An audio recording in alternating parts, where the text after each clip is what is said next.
Oral questions, questions orales. The honourable member for Thornhill. National credit card got quite the workout. $37 billion in new inflationary spending, nearly $1,000 for every Canadian. And who pays?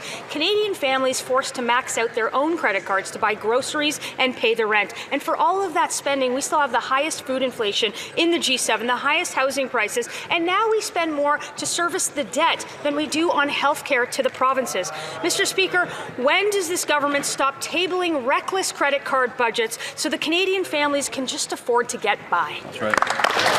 The honourable member for Minister for Jobs and Families. Mr. Speaker, if investing in skilled trades workers and opportunities for young people and helping apprentices in the pipeline finish with their red seals is inflationary, unnecessary spending, I guess we see where these guys are going in terms of their support. But let me tell you what the building trades union said yesterday. Sean Strickland, Robert Kucherin, and so many other building trades unions from across the country. They said, go hard, go far, and they're so happy with the investment in workers across this country, and they can't believe the Conservative Party won't get behind them. The honourable member for Thornhill. I'm glad that that minister improved her self-control this time around, and I'm not surprised that another Trudeau holdover is pretending that everything is fine. The reality is this Liberal government has killed the middle class. It's killed the very workers that it's now purporting to protect. For more than a decade, with higher taxes and inflationary spending, the $37 billion of new spending from the latest credit card budget is only going to make things worse, and everybody knows that. So once again, will they stop the delusion and stop the spending so the Canadians can actually get ahead? The honourable minister. Well, I don't know which Canadians she's talking about, Mr. Speaker, but let me talk about some of the hard-working people across the country that are working so hard together to build up this country. People like electricians and plumbers and automotive technicians and crane operators and heavy equipment operators. In fact, many of our sons and daughters all across this country who are getting their skilled trades training but having a hard time getting through. And you know what, Mr. Speaker? We're going to make sure that no one gets left behind. It's more than we can say for these guys. The honourable member for Regina Capel.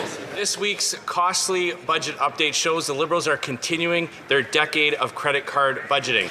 More costs, more debt, more taxes, just more of the same. It turns out this Prime Minister is not some kind of financial expert. He's just another costly Liberal. His deficit is double Justin Trudeau's. He's forcing Canadians to pay more on interest than on the debt than on health care.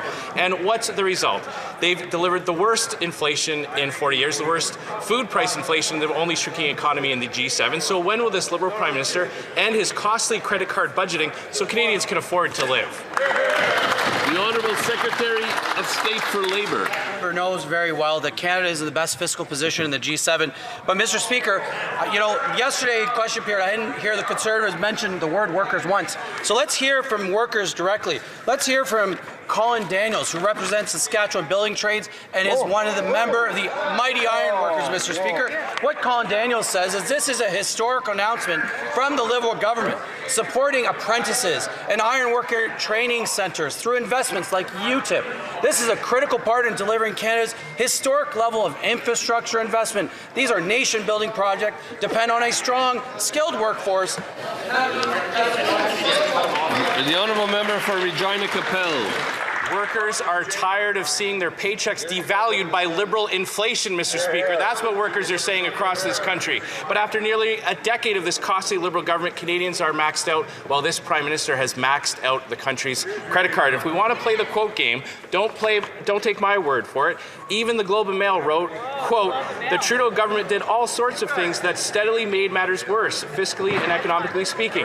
The new Prime Minister's government will do almost nothing to make them better. So again, will these Liberals stop with the credit card budgeting so that Canadians can afford to live? The Honourable Minister of Housing and Infrastructure. Thank you, Mr. Speaker. Mr. Speaker, our spring economic update is making very smart investments and making life more affordable for Canadians. The opposition doesn't seem to ever want to talk about affordable housing and the success that we are having, bringing rents down for 18 months in a row. And in this update, we're seeing up to 100,000 Canadian workers that are going to help build the affordable housing for the decades to come. Make sure life is more affordable, especially for young Canadians looking for that first-time home buyer's tax break and the ability to have a career building homes for Canadians. Thank you. Honorable député de Charlebourg, Haute-Saint. The Honourable Member for Charlebourg, Haute-Saint-Charles. Mr. Speaker, during the 2025 election campaign, the Prime Minister portrayed himself as a rigorous economist. But today, Emmanuel Latraverse of the Journal de Montréal makes it clear that he's really more of a liberal politician than an economist. Why? Because in his economic update, he's increasing spending, has no plan to balance the budget, and is saddling us with deficits for many years to come. An economist, however, would have enforced discipline. He, on the other hand, is multiplying programs and putting off difficult decisions. Why is the Prime Minister acting like a profligate liberal rather than the serious fiscal steward he presented himself as? The Honourable Minister of Industry.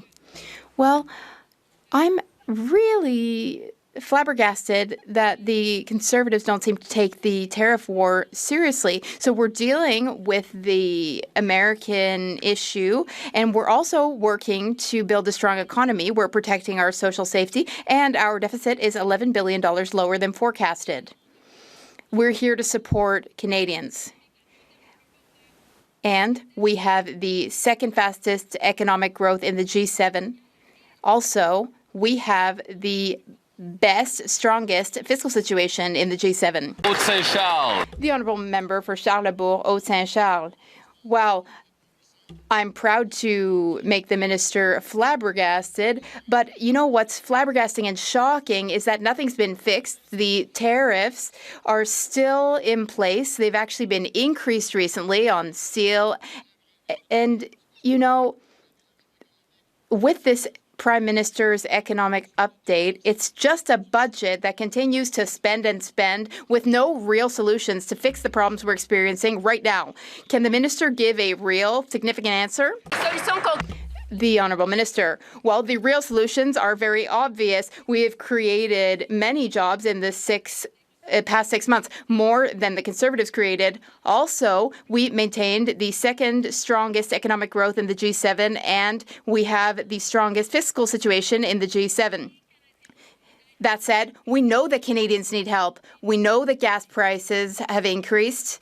We know that groceries are still too expensive. That's why we have our social safety net, and that's why we're here to help Canadians from coast to coast to coast.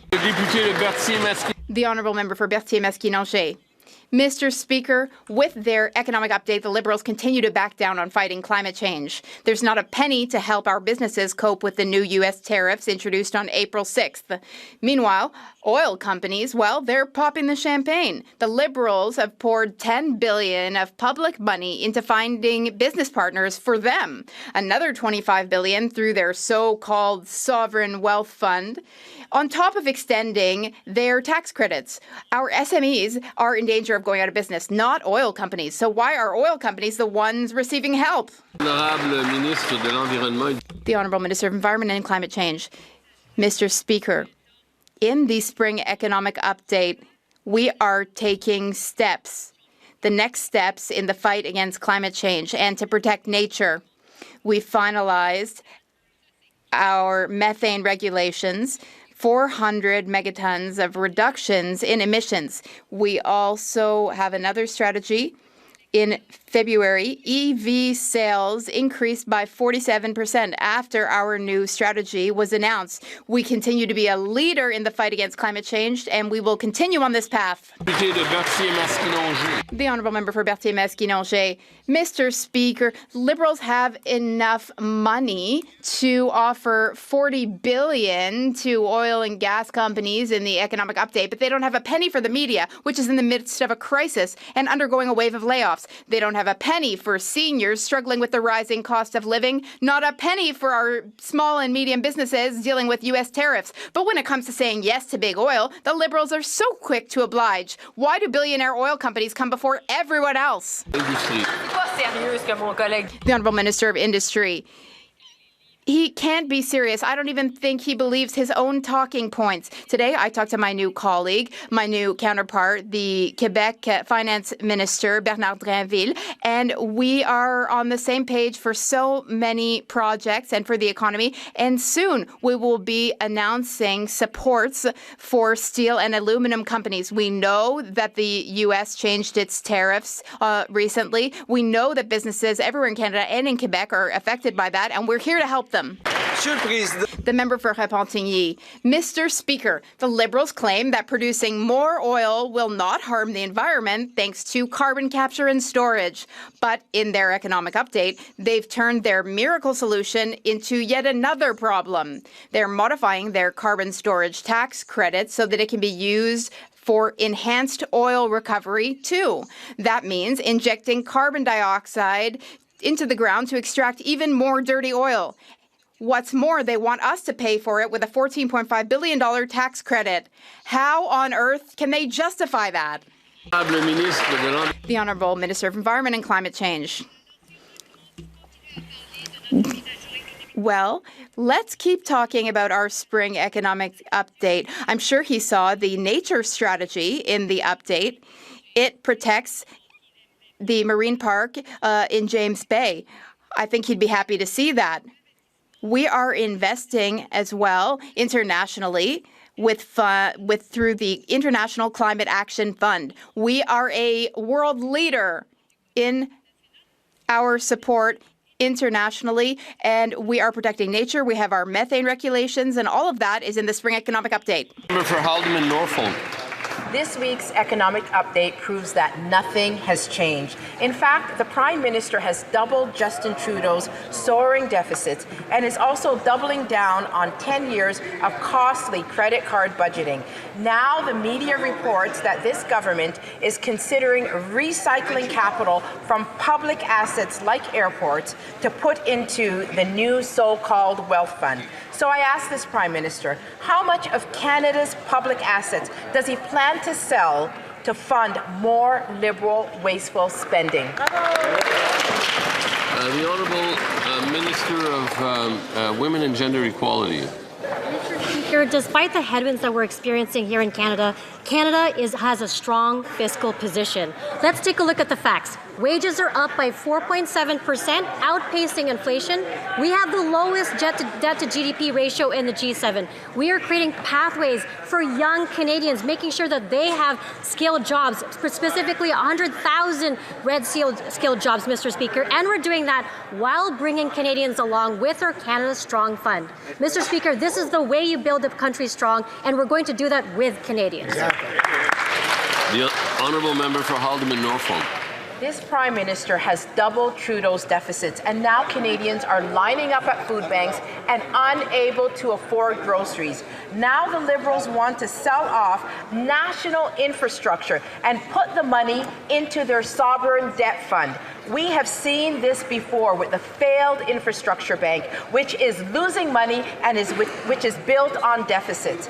Does this Prime Minister understand that his spending spree is leaving Canadians with more debt and higher costs? Here, here. The Honourable Minister. Mr. Speaker, with our spring economic Mr. Speaker, with our spring economic update, what we're doing is we're supporting workers and young Canadians. We're making sure that life is more affordable for Canadians. We're building strong and safer communities, and again, introducing a sovereign wealth fund to make sure that Canadians can have direct access to the success of Canada. And Mr. Speaker, that member is from Ontario. I don't know what she has against our major projects, which is building the Darlington nuclear project in Bougainville, Canada's Nichols Crawford project, Mr. Speaker. These are just some of the investments that we're making here in this province, and that is the way we're going to build our country strong, Mr. Speaker. The Honourable Member for Elgin, St. Thomas, London South. The Liberals say this is a, quote, new government, but the only things that have changed are the color of the Prime Minister's socks and the size of the deficit. This Liberal Prime Minister has doubled Justin Trudeau's deficit, maxing out the country's credit cards and forcing Canadians to pay more to bankers and bondholders rather than roads and hospitals. Even the Globe and Mail sees through this, saying, quote, it's clear the Liberals have no intention of changing their high-spending ways. Maybe that's why the Liberals are sending more money to the media in their fiscal update. update. Why is this costly Liberal government pretending that new means improved? The Honourable Secretary of State for Financial Institutions. Mr. Speaker, while that party doubles down in offering nothing for Canadians, we're going to build the strongest economy in the G7. We just tabled the Spring Economic Update, which confirms we have the strongest fiscal position in the G7. We also announced, Mr. Speaker, the Sovereign Wealth Fund, which will spark massive investment in our country, a fund by Canada for Canadians. Time for that party to get off the sidelines, help us to build Canada strong. Thank you, Mr. Speaker. The Honourable Member for Elgin St. Thomas, London South. Mr. Speaker, I wish that member were laser focused on answering a question for once. This budget proves nothing has changed. Same Liberal excuses, same Liberal spending addiction, same Liberal credit card, just with a much higher limit. Canadians are paying more for groceries, more for rent, more in taxes, while this Prime Minister doubles down on the same failed borrow and spend policies that gave Canada the worst inflation in 40 years. Simple question, why should Canadians be forced to make the credit card payments for this Prime Minister's reckless spending? The Honourable Secretary of State. Mr. Speaker, he may say same answers, but they hand the same question around from member to member. We're focused on building the strongest economy in the G7, Mr. Speaker. We're focused on affordability, making life more affordable for Canadians. At home, we're cutting taxes. We just launched the Groceries and Essentials benefit. We just cut the federal excise tax on fuel combined with the carbon tax cut. That's 28 cents. Our Spring Economic Update confirms our fiscal position is strong. We have the leader to build Canada strong. They have a leader who's never worked a day outside of this House. Thank you, Mr. Speaker. The Honourable Member for Lethbridge. Liberals promised a quote-unquote new government, but we do in fact see more of the same. We see more costly spending, more taxes, and ultimately more prices to pay for Canadians. Whether it's the grocery store or the gas at the pumps or their mortgages that they're trying to pay month to month, Canadians are struggling to make ends meet because of the costly policies of this government. The only thing that these costly Liberals seem to be interested in balancing, of course, is their political spin, which is exactly what we're seeing today. So will they admit that they in fact have failed Canadians and promise to do better going forward? The Honourable Parliamentary Secretary to the Minister of Energy. Mr. Speaker, the more precise they try to sound, the more Canadians should be deeply suspicious of their claims because they zoom in when the world view does not actually reflect anything that they're talking about here. Let's talk about the facts. 20 trade and security deals have made 40% increase in non-U.S. trade. Wages growing faster than inflation created more jobs than the U.S. last year. House prices down, rents down, inflation overall within bounds for months and months and months. MOU with Alberta has created durable climate action, new energy and production, and record production in Alberta, and we do all that with the strongest fiscal position in the G7. The Honourable Member for Lethbridge. Let's focus on the facts. The Liberals are spending so much that they actually have doubled Trudeau's deficit. Now that's quite the accomplishment because Trudeau's deficit, of course, was massive in nature, historic in fact. And so the fact that this government has doubled it is quite something. Now the reason why this matters so much is not because they spent so much money, but because they did it and incurred debt. And that debt lands on the backs of Canadians, whether it's families or seniors or students who are doing their very best to make ends meet. This government can do something about it. So why do they insist on being an incredibly costly, ineffective Liberal government? The Honourable Parliamentary Secretary. Mr. Speaker, I'm happy to run through the list again. I'm not sure they'd be so happy to hear it, but let's talk about this. In a time where we've got global strife, we've got wars in Iran and Ukraine, in a time where we've got trade wars with the United States, Canada is standing at the top of the pack. We are number 2 in economic growth in the G7. We have the strongest fiscal position in the G7. We are investing in families, we're investing in communities, and there are so much that we need to do, and we are just getting started, and we do welcome the members opposite to get on board with us all. The Honourable Member for Yorkton Melville. This costly credit card budget means more debt, more costs, more spending, more taxes, more of the same. Out-of-control deficits are taking the breath away from working Canadians with $407 billion in interest over the next 6 years. Nothing's changed, and nothing will change for the future of today's 18-year-old first-time voters if this government is not stopped dead in its tracks. By 2031, they are the workforce, facing an additional $462 billion in national debt. What have Canadians gained from the Liberals doubling Trudeau's deficit and charging the next generation with their credit card budgeting? We're going to wait. We're going to wait before we get going with this. We're going to wait. We're going to wait till everybody, till everybody calms down before the action. The Honourable Secretary of State for Rural Development. No notes. Thank you very much, Mr. Speaker. I want to point out, Mr. Speaker, as a result of the spring economic update, we paid... No, we haven't calmed down. We haven't calmed down. You give him the picture book. Yeah. I don't understand.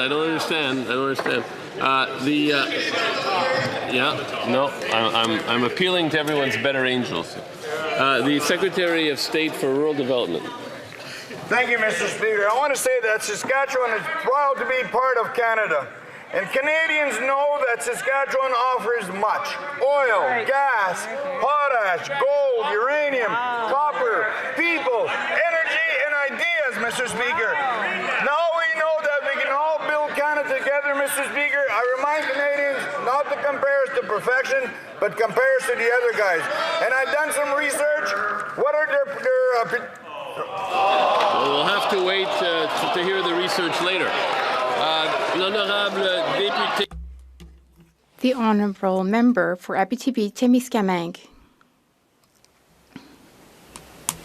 L'honorable député d'Abitibi-Témiscamingue. The Honourable Member for Abitibi-Témiscamingue. Mr. Speaker, for months the Liberals have been insisting that there is no problem with the CURAM software.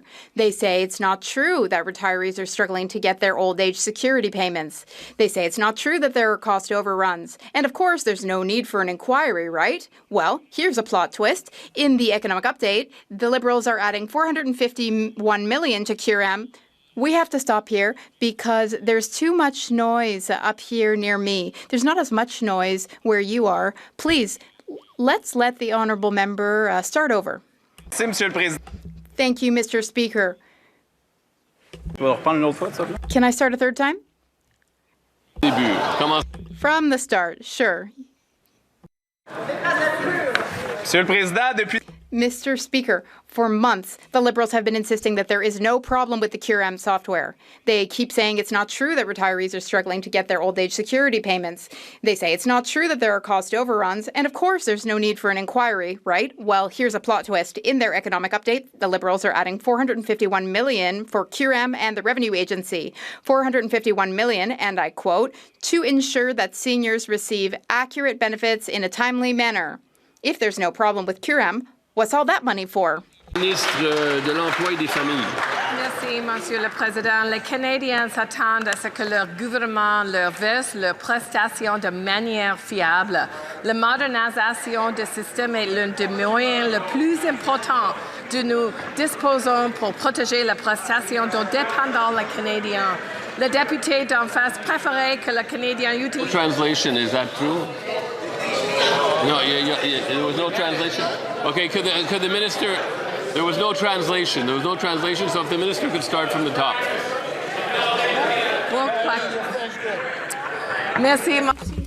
Thank you, Mr. Speaker.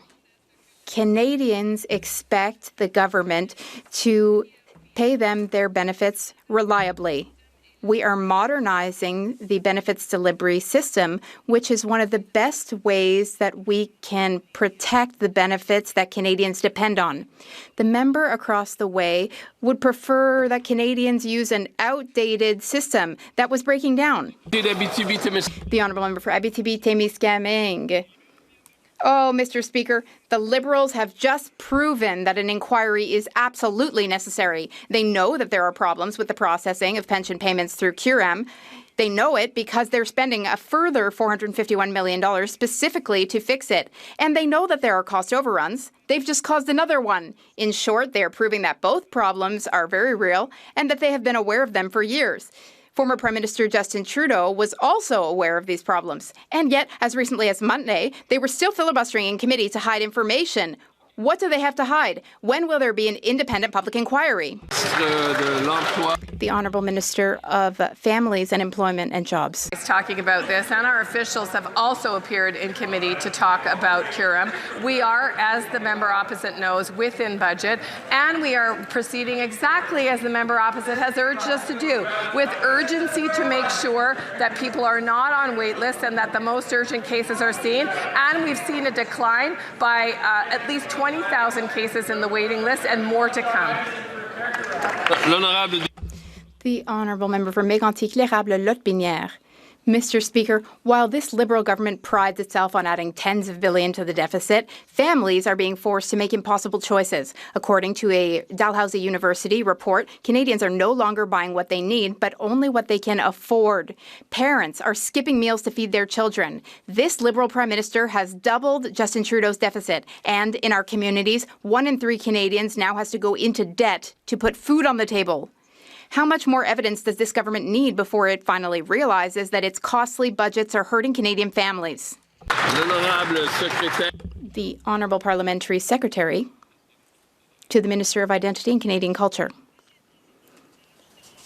Mr. Speaker, I'm always surprised to hear how negative the opposition is while we have such great news.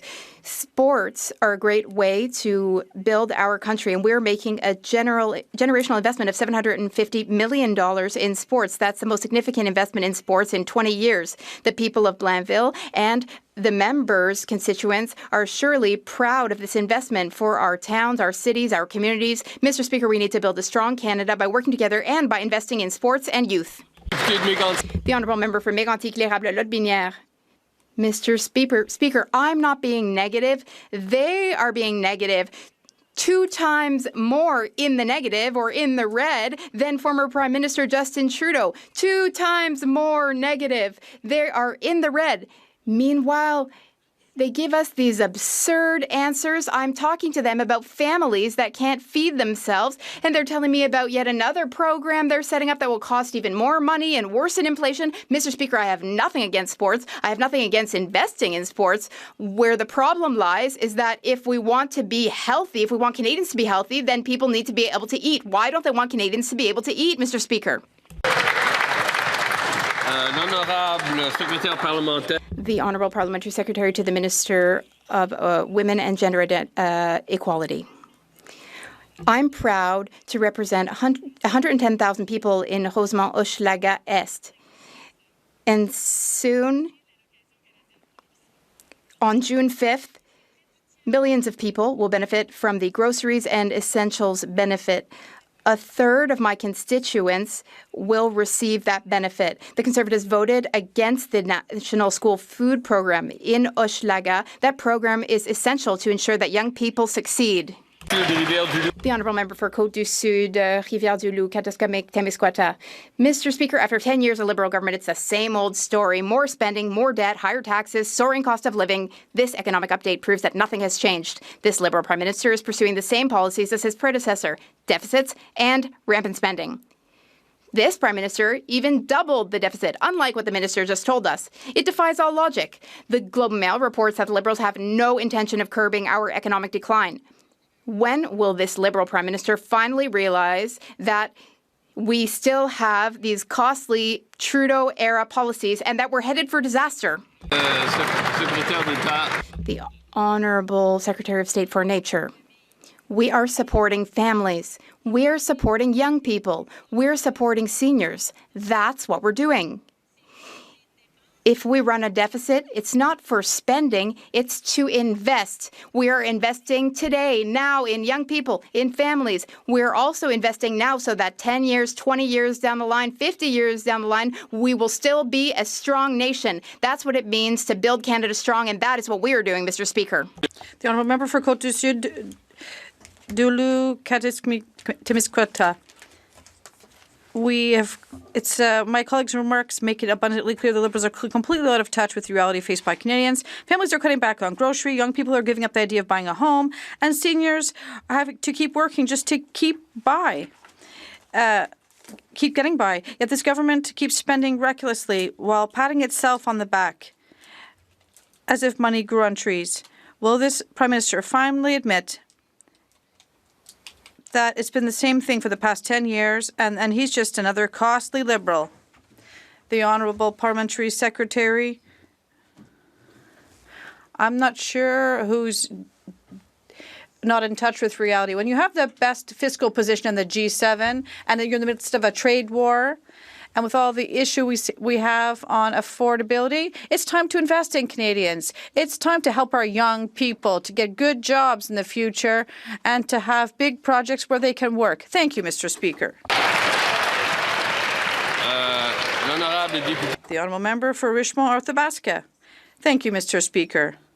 By doubling the deficit projected by the former Prime Minister, the Liberals are squandering money by running up a credit card that future generations, including students from Richmond who are here on the Hill today, will have to pay off. In their economic update, the Curum scandal is back. The Liberals are adding another $500 million on top of the $5 billion cost overrun. Every dollar wasted today means more debt for future generations. The Liberals have already spent $6.6 billion on a system that doesn't work. Mr. Speaker, what is the limit on this Liberal credit card? The Honourable Minister of National Defence. Mr. Speaker, they're against everything. They're against the defence industry, against security, which generates annual revenue of $14 billion. They're against creating 81,000 jobs and indirect jobs as well. Sorry. Yeah, no, the member for York Centre is impeding my ability to understand the minister. So, well, the minister... not from the top, but the minister may continue. Thank you, Mr. Speaker. Let's talk about jobs. 300,000 jobs for the CAF and a 9,000 extra, and for search and rescue, 8,000 jobs. Modernization of logistic vehicles, and other thousands of jobs. The list goes on, but we're just getting started. The Honourable Member for South Shore St. Margaret's. Mr. Speaker, in my riding of South Shore St. Margaret's, small craft harbours are the lifeblood of our community. These harbours, they drive our economy and are embedded in our culture. The fisheries from the wharves have feed the world levels of infrastructure. Can the Minister of Fisheries tell us in this House how, in our spring economic statement, how we are building Canada strong? Minister of Fisheries and Oceans. Speaker, I want to thank my colleague for her tireless advocacy for our harbours and fisheries. Small craft harbours are more than infrastructure. They are the foundation of our coastal communities and drive thousands of jobs in the fisheries and seafood sector. And that's why in our spring economic update, almost $1 billion in new investment to repair and strengthen vital harbours. We are investing in small craft harbours to invest in the people who rely on them. The Honourable Member for Richmond Hill South.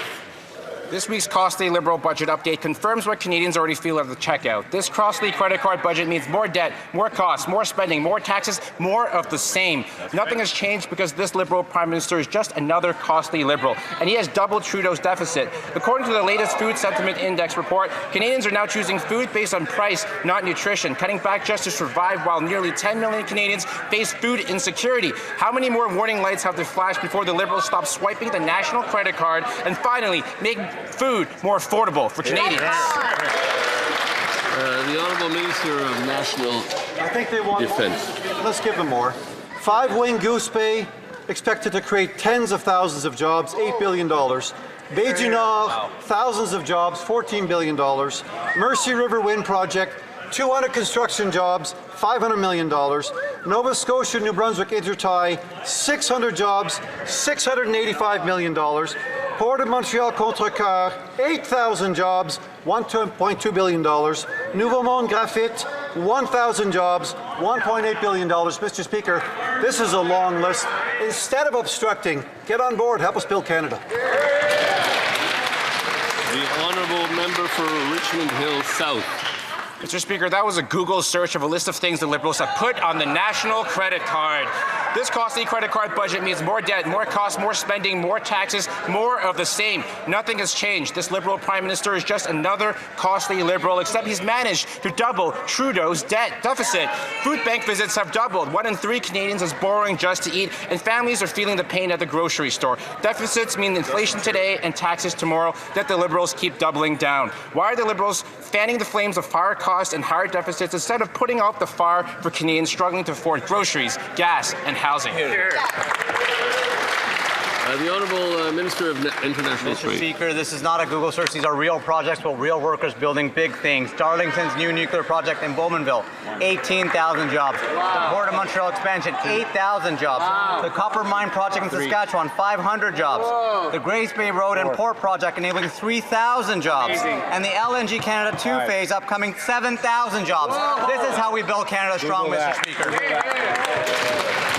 The Honourable Member for Fort McMurray Cold Lake. The Prime Minister, a former banker who should know a thing or two about economics, has doubled Trudeau's deficit. Higher debt deficits lead to higher debt, higher inflation, and ultimately higher taxes for Canadians. He's effectively running up the government's credit card without any plan to tackle the principle. Families don't run their budgets this way. Liberal policies are just driving up costs, and nowhere is this more clear than a trip to the grocery store. Canadians now have the highest food inflation in the G7. So when will the Liberal Prime Minister end his costly credit card budgeting so Canadians can afford to eat? The Honourable Parliamentary Secretary to the Minister of Energy and Natural Resources. Mr. Speaker, $4 billion in Cold Lake will be a nice start in helping develop the kind of community benefits and benefit overall that we're talking about. But listen, I got to tell you, we've heard a lot of the same question over here across the way. I think we get the point. I think that they like to talk about the fact that there are prices and deficits, but let's talk about the reality that we face right now. How about it? Let's just take a little bit of a look here. What is our fiscal position in the G7? The best.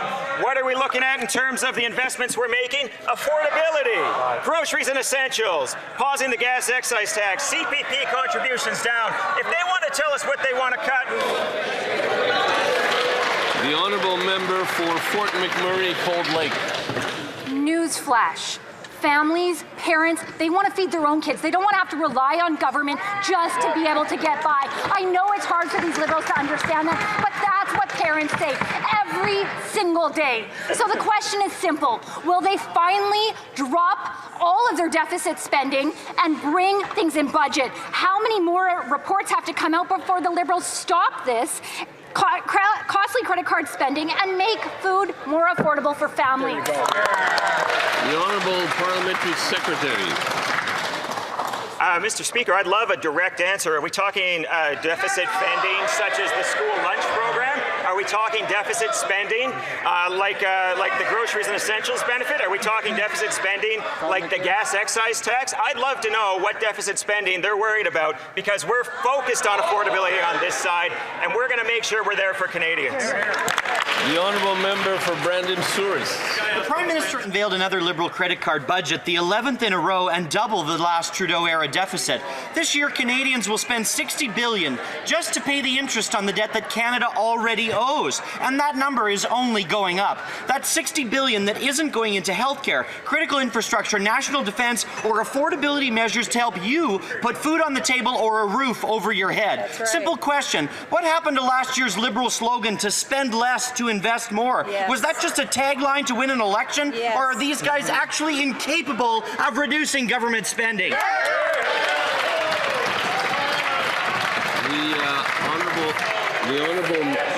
The Honourable Minister for Northern and Arctic Affairs. Mr. Speaker, I don't know who that Manitoba MP is talking to, but when you look at what we're doing here, up to 100,000 new Red Seal workers, Port of Churchill plus moving forward, critical mineral jobs in Thompson, stronger trade corridors for Manitoba. So I asked the member opposite, what exactly are you against? Are you against good jobs, stronger supply? Through the chair, please. Through the chair. Through the chair. The member may continue. So what's the member opposite against? Good jobs, supply chains, Manitoba becoming a global gateway? I don't understand what he's against, Mr. Speaker. He needs to get on board. The Honourable Member for Brandon Souris. The Liberals have a long list of costly programs and a failure to get any major project approved for the province of Manitoba. And I haven't met a person yet who thinks any of those programs have made food or housing cheaper or have those costly programs that are actually well run. Housing and food have skyrocketed, our debts doubled, the highest youth unemployment in decades, no new major projects begun, record food bank lines, and more children living below the poverty line than in years. These results, despite all the rhetoric about Liberal financial prowess, the definition of insanity is doing the same thing over and over again and expecting a different result after 11 years and no change. Don't these Liberals fit the bill? The Honourable Minister. Mr. Speaker, like I said, Canadians sent this new Liberal government here to get things done, and that's exactly what we're doing. Canadians in Conservative ridings want to see us working together. They don't want excuses, they don't want slogans, they want results. But the member opposite has voted against everything that will actually help Manitobans. Affordable childcare, grocery rebate, automatic tax filing, cutting taxes at the pump, and creating a national foods program so children don't get hungry. I don't understand what he's against. The Honourable Member for Pitt Meadows, Maple Ridge. Mr. Speaker, it's a national disgrace. 80% of Canadians now say that food is their fastest rising expense, and 1 in 3 are forced to borrow money just to eat. Yet this Liberal government continues merrily on its way with its costly spending, forcing parents to make difficult choices at the grocery store. History shows that as nations prosper, people eat better. But under the Liberals, Canadians are cutting back on meat and essential nutrition. When will the Prime Minister end his costly credit card budgeting so all Canadians can afford to properly eat? Good job. The Honourable Minister of Veterans Affairs. Speaker, my colleagues talking from British Columbia and saying that people are concerned that we're not making enough investments in Canadians. You know what? We are making those investments in Canadians. We know that an ambitious Canada needs skilled trade workers. We're investing $2 billion to encourage young people to pursue careers in the skilled trades. We're investing in a training top-up and a $5,000 Red Seal bonus, and we're investing $10,000 per apprentice in SMEs across British Columbia. Mr. Speaker, we're building Canada strong. The Honourable Member for Calgary McKnight.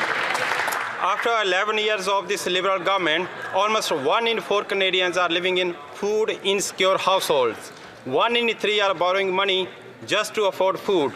And 2 million Canadians visit food banks each month. That's right. Canadians know that deficits lead to higher inflation today and higher taxes tomorrow. But this Liberal Prime Minister has now doubled Trudeau's deficit. When will this Prime Minister end his costly credit card budgeting so Canadians can afford to eat? That's right. The Honourable Parliamentary Secretary. Mr. Speaker, I almost don't know what to say. Calgarians certainly know the difference between credit card purchases and investments, such as investments in themselves. That's what we're doing with the groceries and essentials benefit. That's what we're doing with the gas tax. And I'll tell you something else, Mr. Speaker. Albertans are very excited. Calgarians are very excited because of the MOU with Alberta that is finding ourselves a path forward to new energy infrastructure, durable climate action, and we're seeing record production, Mr. Speaker. You'd think that'd be something they'd be excited about. For Saskatoon South. Thank you, Mr. Speaker. Maxing your credit card only adds to the financial pain.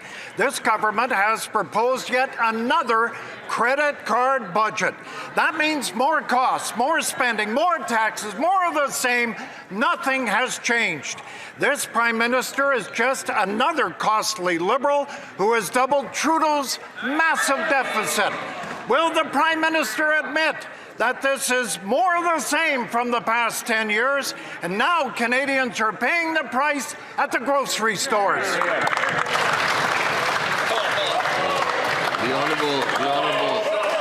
Honourable Secretary of State for Rural Development. Mr. Speaker, I ask Canadians to not compare this government, this new government, to perfection, but compare us to the opposition, Mr. Speaker. Our Prime Minister and our government have the ability, the credibility and capability to build this country up, Mr. Speaker, and Saskatchewan is in. So I check on the reference of comparison. I checked what the Saskatchewan Conservative MPs have done. Year 1, nothing. Year 2, nothing. Year 3, nothing. Year 4, nothing. Year 5, nothing. Year 6, nothing. Year 7, nothing.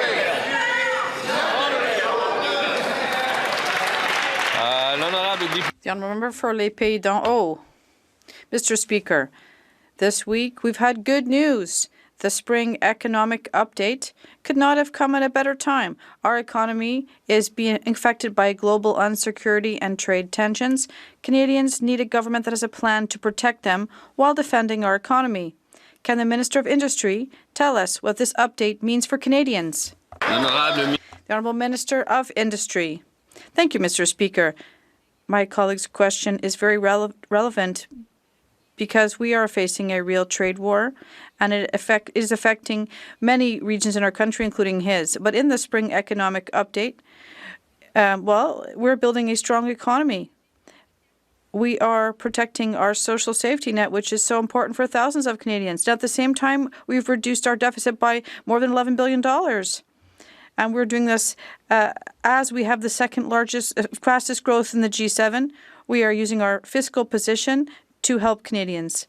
That's what building Canada strong means. Mr. Speaker, when someone has been denied entry into Canada, a temporary resident permit is their last resort. The Minister of Immigration recently issued one of these permits to Mehdi Taj, and he landed in Toronto this week.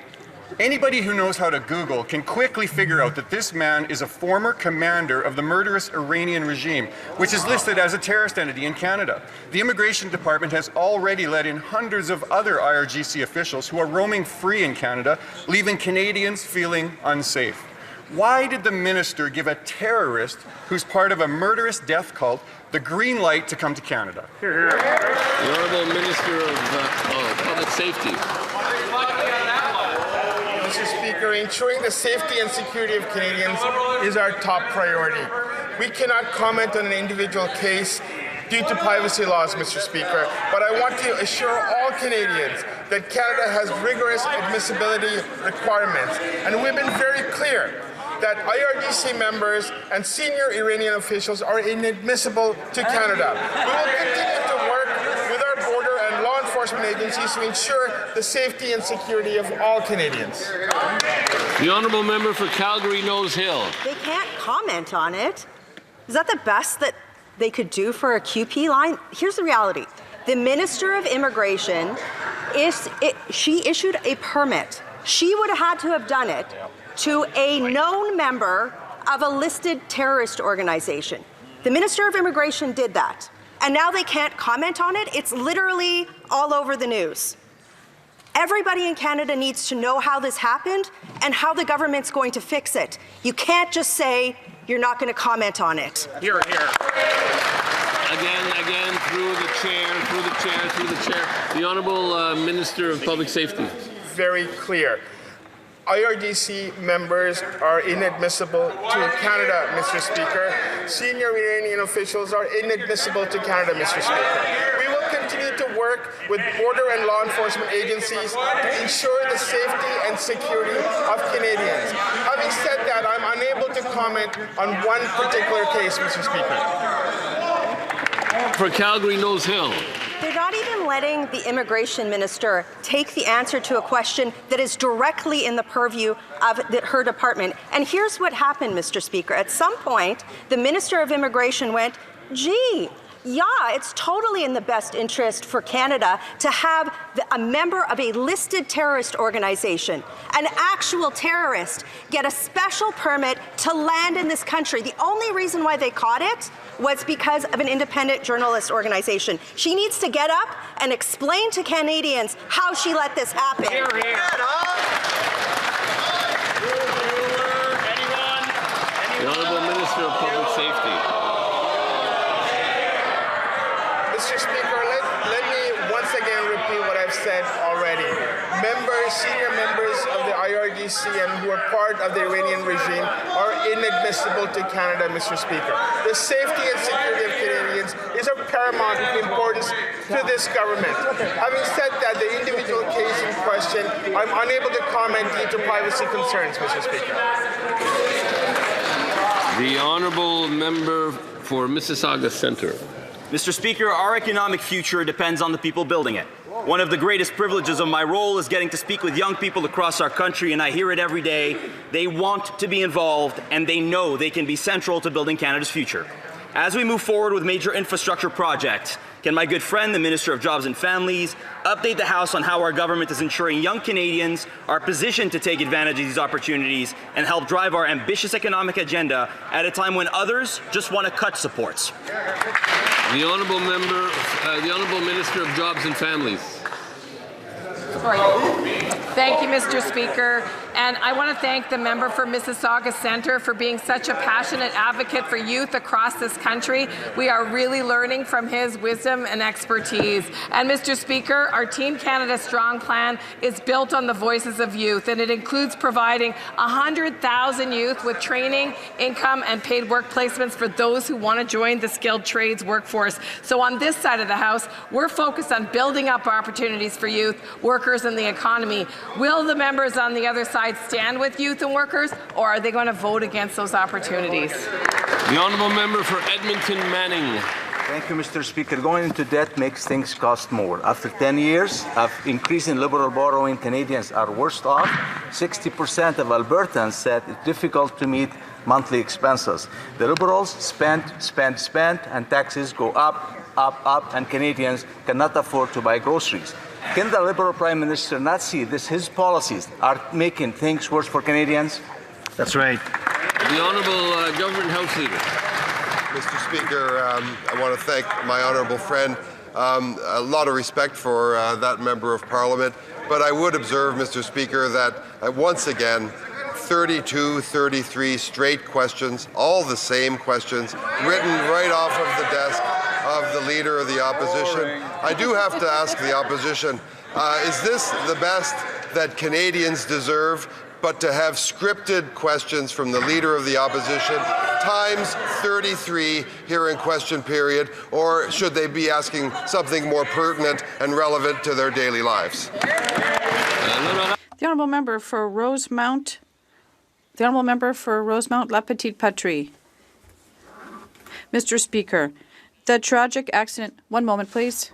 The Honourable Member for Rosemount La Petite Patrie. Mr. Speaker, the tragic accident at LaGuardia Airport, which cost the lives of 2 pilots, reminds us that emergency situations can happen on airport runways. What is less known is that our airport capabilities in the event of an aircraft fire do not meet the international standards set by the ACAO. For example, airport firefighters are not required to rescue passengers, and with only 1 firefighter per truck, they lack the capacity to do so. Will the Liberals comply with motion 96 adopted by this House and with the ICAO's international standards to ensure passenger safety in the event of an accident. The Honourable Minister of Transportation. Mr. Speaker, I can assure this House and all Canadians that our security system at the airports is amongst the best in the world, and we certainly work with all of our international partners, including the International Civil Aviation Organization located in Montreal, to enhance standards and to do what is best. And we're certainly going to continue to work with our stakeholders based on the best possible science to ensure the safety of everyone. The honourable member for Winnipeg Centre. Mr. Speaker, the Liberal Spring Economic Update lines corporate pockets while cutting life-saving addiction and mental health program funding.